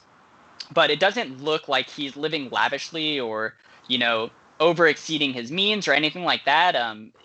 Based on what you can tell from, his mansion, for lack of a better term, while it's not that big, it is nice, but it's not, exuberant or anything like that. And as you kind of walk back out and Chris, you felt almost like as you were talking, you were starting to to bring color into that basement, but you don't know if that was your emotions or whether it was, I don't know if you guys are familiar when you watch a movie in black and white and then remember it from like, years ago, you remember it in color. So you don't know if it was your emotions or how you were feeling at the time, but you step back out and slowly realize that, again, everything is gray here. While it looks nice and vibrant and colorful, it's not vibrant and colorful. It's still various different shades of gray. And you guys start to walk towards the Mage Duke's mansion. Is there anything else you guys would like to do before arriving to his mansion? Might be time for that dust. Yeah. Maybe try and blend in more. Make sure that we're as sneaky as possible. Yeah, because Severus Snape is going to be on the look for us. Yeah. And if we're causing disturbances, if he came through that portal behind us and the guards weren't there, and he's talked to them, he'll have our descriptions. Mm-hmm. I mean, he knew who we were anyway, right? Seems like he's the one who sent us here. Yeah. So we've got to keep an eye out for him, whilst at the same time trying to keep him from getting an eye on us. Illusions and stealth, not really my jam, Mr. Ninja. Maybe you could whip up a little something? Yeah, I think, some sort of stealthy tracks to where it, covers, where we're going and people don't remember us. We blend in kind of the James Bond style, and then the illusion being that, we blend in. Like, people aren't, when we step into a room, like, oh my gosh, yeah, I recognize them. We just blend in totally. So a blending spell. Okay. Somebody else's problem. Yeah, so it's really possible, but go for it. Let's have Valentino and let's also have Ninja roll for being able to basically cast this illusion on yourselves and also one other person. So you'll both have a +1 to that because that is your area of expertise. In this case, a great success for Matt, and then we'll roll one for Roman as well. And of course, that is a success still because you have the +1. Because obviously in this world, 1 and 2 are like a 1, and a 3 and a 4 are like a 2, and et cetera, et cetera. So in this case, we'll give you the benefit there, and you're able to cast a spell that basically you guys walk into a sort of alley by the inn, and as you come out, you're wearing more typical clothing for this environment. If you guys would like to have elf ears, you can do that. Of course, you don't need to because, like I said, it's very dystopian. There's various different races here, and everyone's kind of living cohesively. But you definitely blend in as if you're from this city. You're walking around like you've been here before. Nice. All right, cool. Sweet. So would you guys, in this case, like to start heading towards the mansion of the Mage Duke? Yes. Yep. Perfect. Okay, so you guys start taking the 15 to 30 minute trek up there. Again, walking over cobblestone roads, passing people as they shout out selling various different things like pendants or types of cloaks and robes and things like that. And as you approach the mansion, you notice that it is surrounded by a iron kind of spiked fence. Again, it doesn't look intimidating, but it looks elegant. Although that being said, it does look very hard to climb. It's like a 10-foot gate of spikes on either side, and you can see through the gate that there is a large garden out front, hedges and sculptures and fountains and things like that you might expect from someone who is, the ruler of a kingdom or something like that. But the building itself, while it's not incredibly tall, is incredibly beautiful. And basically all one shade of gray. You could assume it's like some kind of granite or very sturdy rock that this building has been carved out of, if not by hand, by some kind of spell. And you do notice that there are 2 guards outside of the main gate, and there are various different guards walking around the palace itself in that garden. So, how would you like to proceed? So do we bring the guards to us and have them open the door? Or perhaps a frontal assault is called for. So They won't be expecting it. let's throw off everything and get right in there. It does sound like time is the essence here. We're being chased. It does also seem like he will die within the week if no antidote is found. That's a fascinating conundrum. Perhaps we could claim that we have secured the antidote. Could have us disguised as guards, one of us in chains with the valuable information, and have us brought right to him. Well, I mean, we don't look suspicious right now, so if we approach the guards, we could just try and con them like, hey, we found some information regarding an antidote. We're from name some, neighboring village or town or whatever that's friendly, and then just see what we can get from that way. Because right now we're not like an enemy, we're blending in. But would they... You know what? With the use of the sigil, I think we might just pull that off. Right? Yeah. If you're a trusted guard, right, and you're escorting in someone who has valuable information. Yeah, right, great. I like you that. can make that same sort of play again. All right. That's right. Yeah, that. Okay, cool. So you guys approach these. I'm assuming you want to go for the two front guards or the front gate guards. Yeah. Yeah. So you walk up. You see that these guys look a little bit more higher status than the other guards that you've come across, especially the guys in the basement. But even the portal guards and things like that, they have shinier, I guess, like buttons and things like that on their uniforms. They're more tailored and tapered, and they just look a little bit more sheen. And as you approach, they stiffen up even like just so slightly, and clock you with their eyes, look you up and down, and are ready to do anything that might be required of them as you approach. Rude. Cool. So maybe I pull out the sigil and I say, these three have very important information regarding the antidote. We need entry, or whatever. Like let us through. Or, okay. Whatever. So give me a deception check, I guess, in this case. Yeah. Or a lies. Yeah. 4. Okay, cool. So with the +1, that's a great success. So you see his eyes give him away a little bit, and they kind of like get wide a little bit, almost like there's hope. And then he quickly shakes it off and looks normal again and says, "Where are these three from?" I don't know. Name. I'm sure through us we've heard some townspeople or names of other countries, and I just quickly say one. Okay. What? Give me one. Shoot, what would be it? Winterfell. Okay. Okay.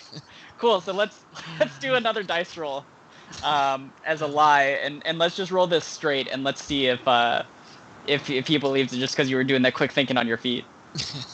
Okay, cool. So you succeed.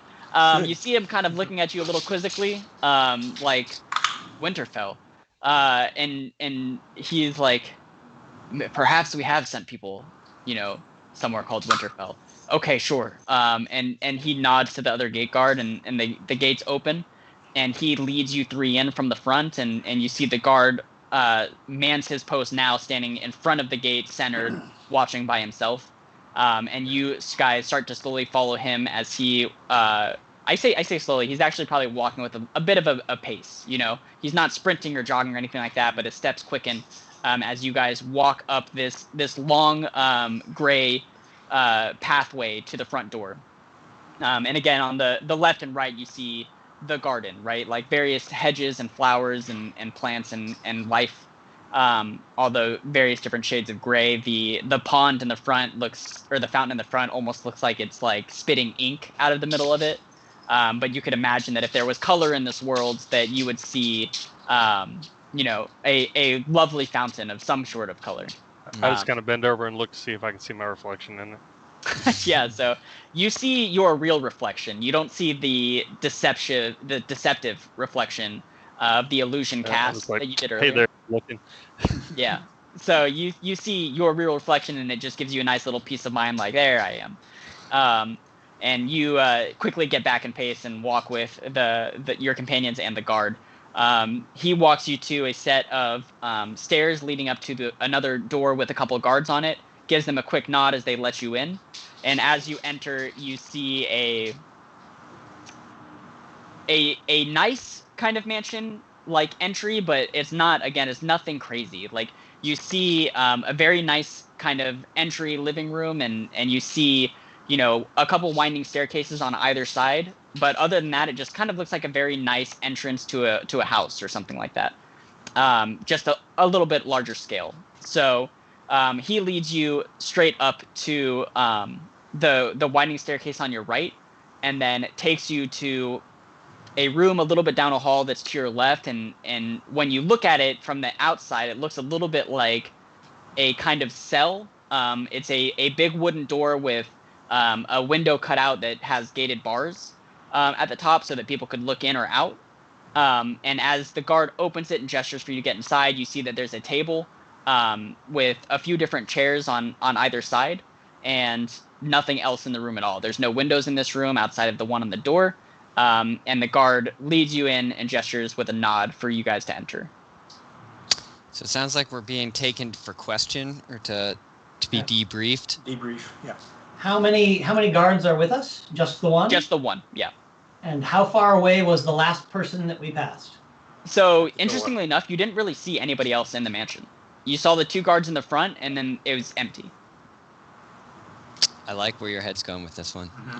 I actually am leaning away from the violence here. Oh, I think that we have enough violence to bring once they've brought the Mage Duke to us. So I say we play it straight for this brief moment. Otherwise, we'll have to go hunt him down, and who knows where he is. But I'm open also to cracking his head open and dragging behind a curtain. That's certainly much more my oeuvre. No. If he brings the amulet to us, that'll save us a lot of time. Cool, True. so- I just don't think they would bring whatever. In real life, I'm thinking the mage wouldn't come to a debriefing room. Might be like where the captain of the guard would ask us the questions. Not because if we were being brought directly, the Mage Duke would probably be in his quarters in bed if he's ill. So I'm just unsure if we're gonna. Well, it doesn't matter either way. Someone's gonna come by that we can like deceive or knock out or whatever. So we can see where this goes. Yeah, let's try it. Or violence. I'm a fan of violence. Yeah, because But I was okay. just thinking if we're alone, who's gonna who else is in the place? So if we, took him out, we then could kind of sneak around the building and get a good layout of what's going on. This might be a good time to use the powder. I like where your head's at. All right. Let me do a little domination spell on this guard. Okay. I like Yep. it. Cool. Describe this spell. So I will I will pinch, open up a vein, and get a little blood on my right thumb, and I will turn and I will put my right thumb on his neck and say quickly, "Sir, are you aware who we are? Do you know how much?" And make eye contact and pour the power, the dark power from my eyes into his with the connection of the blood on his neck. How important our mission is? We have no time to wait. Okay, so we'll go ahead and get a roll with a +1 on that. Oh, okay, so a 1. With that +1, technically that becomes a 2, but the way we've been playing it is that, 1s and 2s are 1s and etc. So with this, you get a success, and as you start to put your finger onto his neck and put so much pressure that you start to draw a little bit of his blood, you almost see the color of his eyes as you stare into it and try to cast this domination spell, and you see this faint hint of blue before it goes back to gray immediately. And the spell, for some reason, doesn't take, and he looks at you and shoves you into the room, and quickly shuts the door, locks you in, and readies to fight the remaining 3 of you outside.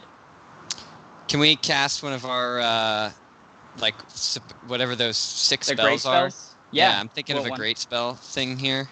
Yeah, so you've got shield, weapon, summon, bolt, and buff left. What's buff? Whatever you want it to be, really. So how would you... Make shinier, make them better at what they're doing. Yeah. Something of whatever my attack spell would be. Okay. So you want... Yeah, if you can definitely cast an attack spell. What are you trying to do? Like, what does it look like? I mean, if he's facing, I'm imagining he pushes him into the room. While he's doing that, I pull one of my daggers or a stealth dagger and basically slit his throat as his back's turned. Sorry, guys, Okay. I'm going all out here. No, that's good. But, I mean, he's distracted, and that's what a ninja does. This It's guy time. pushed what he thought might be the greatest threat of you four into a room, and he feels pretty comfortable that he could take the three of you. He was right. So, so we're going to let's go ahead and get a roll for you with a +1 for the Ninja of Rivendell. Ooh, okay. So another 1. So you're not going to take a setback for this, but you're able to complete this attack. But it doesn't phase him much. He steps back just quickly enough that you are able to draw a little bit of blood. And you do see that is actually red. It's not gray, and the color of it is kind of attracting at this point with how much time you guys have spent in this grayscale. And he steps back quickly and then grimaces and then readies an attack on you. And so I'm going to have you just roll a straight roll, and it'll be like a defense roll to see if you're able to parry or, buff off his attack, or if you take a lot of damage from it, or, whatever. So we'll get just a straight roll from that. Cool. Okay, so he connects with you, but it's not critical or, heavily damaging or anything like that. He takes the butt of his spear and just, smacks you aside the head of it, and it causes you to take a few steps back. And then he gets into a wide-legged stance, very defensive, but ready to attack at a moment's notice, while he stares at Valentino and at Fema. So what would you guys like to do?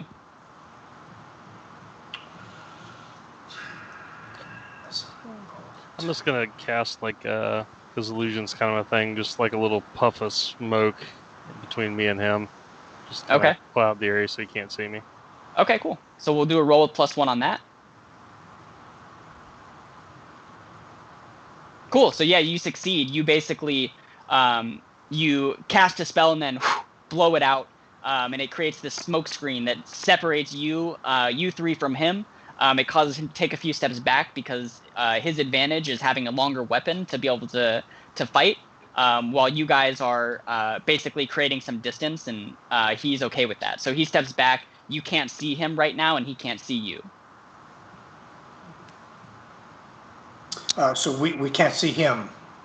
Correct. Yeah. I mean, if he were to attack, he would have to come through the smoke at this point. So you would see him coming, but you just know he took a step back, and before your vision was clouded, he took a defensive stance. Does he have his back to the door and they're further down the hallway? The door is to the right. Down the hallway. Because he's in the doorway when he pushed me into it, right? Yeah, so the hallway basically comes to a wall, probably a few feet after the door, and his back is to that wall. The doorway is closer to you three, but it is basically very close to the smoke, but again, closer to you three. Are there any other weapons lying around in this room? Is this something like a guard hall? No, there's nothing in the room, and the only person in the room is Chris right now, with the door shut. No, I mean where we are with the guard. Oh, no, it's just a hallway. Yeah. Anything on the walls? I mean, you see a few torches? pictures. Yeah, you see pictures and things like that. The hallway looks lit by, I guess, magical means. You don't see torches or light fixtures or anything like that. The only thing really in this hallway is a rug, like a big, long red rug that, or I guess in this case, gray rug that stretches down the hallway back into the living area. Okay. Let's see. I'm going to have a gust of wind, strong gust of wind, take up that rug and just start wrapping it around that end of the smoke where he's at. Okay. Awesome. So let's get a roll with that. In this case, your plus is dark. So we'll just do a flat roll here and see if you're able to succeed in this case. So what happens is you create this strong gust of wind coming from behind, and the rug basically in a kind of wave ripples forward and clears the smoke and starts to constrict, but you realize that nothing is there. The guard. I'm Go gonna ahead. cast a great spell. Okay. I want to transform the rug into like water, Okay. so it's like a wave of water washing into the guard. Cool. And is that going to be so? What are you thinking? Like weapon or summon? Transformed. Transform. Okay. Cool. So Yeah, you transform the rug into a wave of crashing water. So we'll do a roll there. 3. Okay. So you succeed. So this wave crashes. It basically, the rug starts to disappear from existence as water starts to flow and rush, and you hear the sound of this rushing wave.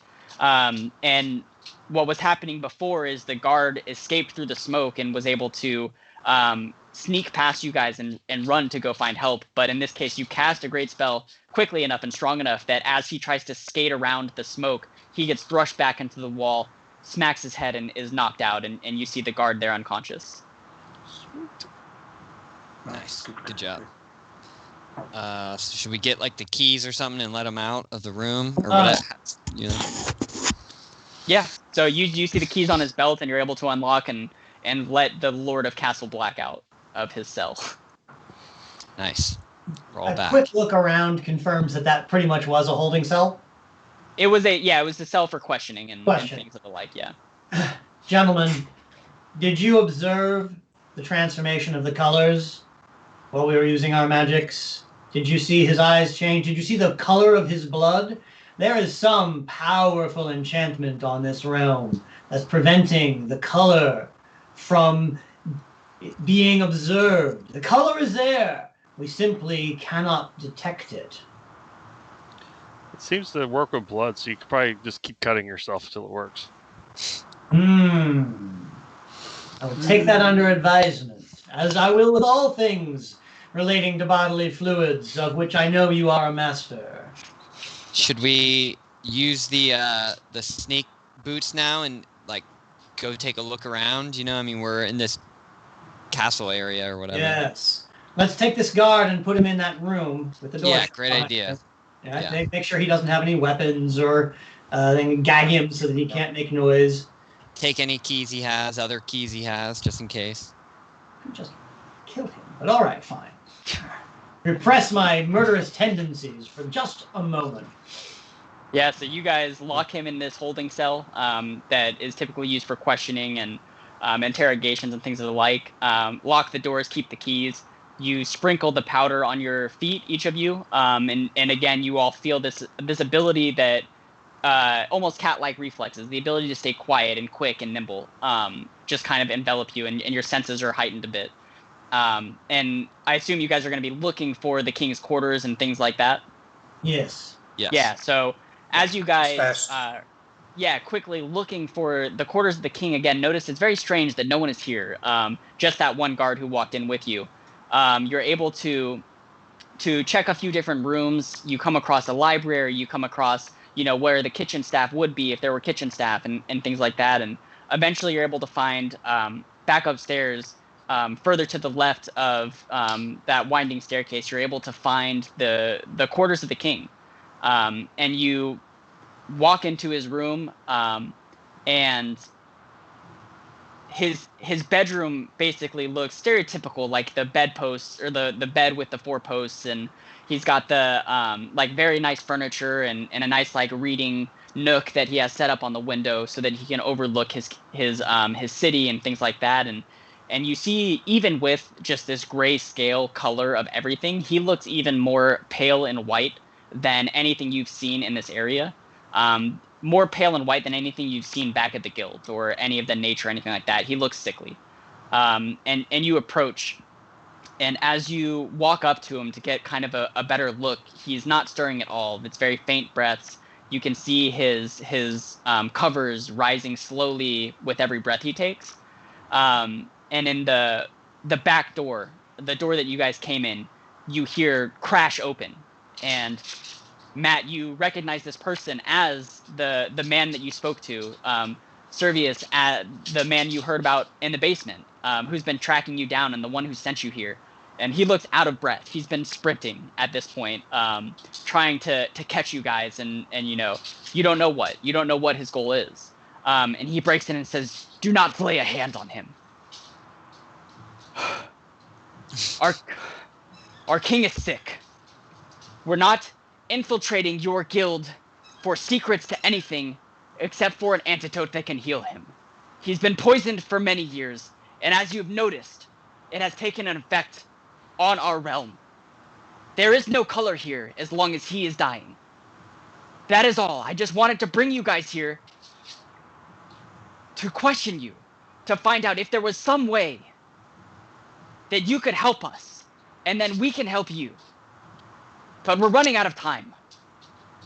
Please help our king. Please." Well, let's take a look at him and see if we can't discern the nature of this enchantment that has poisoned him. Certainly, we wish none of you and yours any harm. We are simply defending ourselves. So I stride over to the bed and very carefully, because I am a noted not healer, but perhaps, gentlemen, if you would lend me the assistance of your power and your will, I can try and detect and break whatever enchantment is here. And you see, almost with like superhuman quickness, like quicker than even you with the nimble walk powder on your feet, as you turn to go to the king, Servius is in front of you, and he says, "We do not have time for that. We need to take him back to your guild and heal him. No one here will allow me to do this, but if we can do this quickly enough, we will be able to escape and heal the king." And you see him like separate himself from you and take a dagger from his belt and cut into the air. And you see as he cuts into the air, it creates this ripple that looks very similar to the portal that you guys came through to arrive at the Mage Duke's city. And you see him quickly grab the king, wrap him up in the covers, and Very well. gesture towards the portal. "Please help me now." We can say we need, or for your safety, we need the pendant of the mage for safe passage into our guild. Yeah, and so you see him kind of like pull the cover away from the king, and it's this this dark red, and you see the color of it. It's this dark red gem that is in the shape of kind of like a crystalline column, and it's on a chain around his neck, and he shows it to you quickly and says, "This is what you're looking for," and then covers it back up and says, "Now please, let's go." Is that an acceptable price? You will have our help if so. Anything. And he jumps in the portal. Then we will follow. Okay. So you guys jump into this portal. As you come through, this one's a little bit different. It doesn't seem like a natural transition back into the guild's forest. It's almost more abrupt and jarring. You step into this portal, and it feels like you are dropped to the earth. And you gather your bearings, and all of you are on your hands and knees, and you get up, and you don't see Servius anywhere. You don't see Servius. You don't see the king. You're looking around, trying to figure out where you are.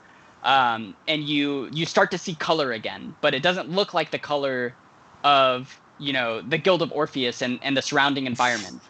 You guys step through.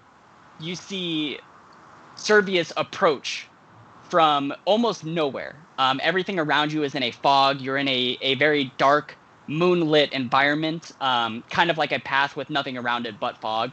And you see this Servius come, and he looks different. He's got plate mail on, this dark, jagged, sharp obsidian plate mail, walking up to you, and you all realize that you've heard stories about this person in the past, this Lord of Obsidian, who is a threat to humanity as you know it.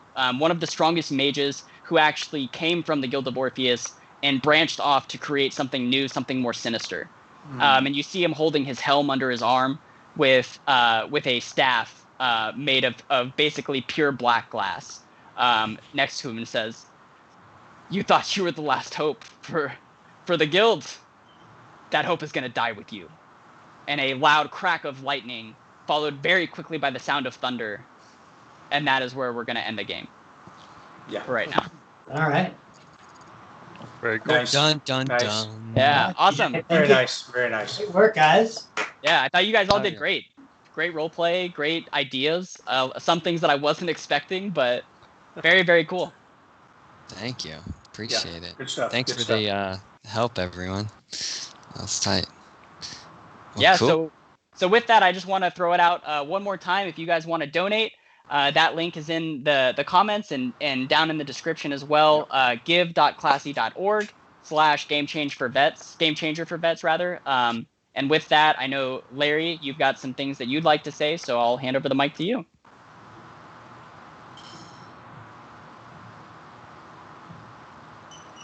Thanks, DJ. Yeah, of course. I think the video's gonna switch. You guys all did an amazing job. It was a great game. I appreciate all of you jumping on and bringing some fantasy to the stream today. It was great to have everybody, and like you said, we're raising money today for Headstrong, and the link is in the chat and right on the screen right now in the stream. So please head on over there and donate what you can. I'd like to thank Matt from Headstrong joining.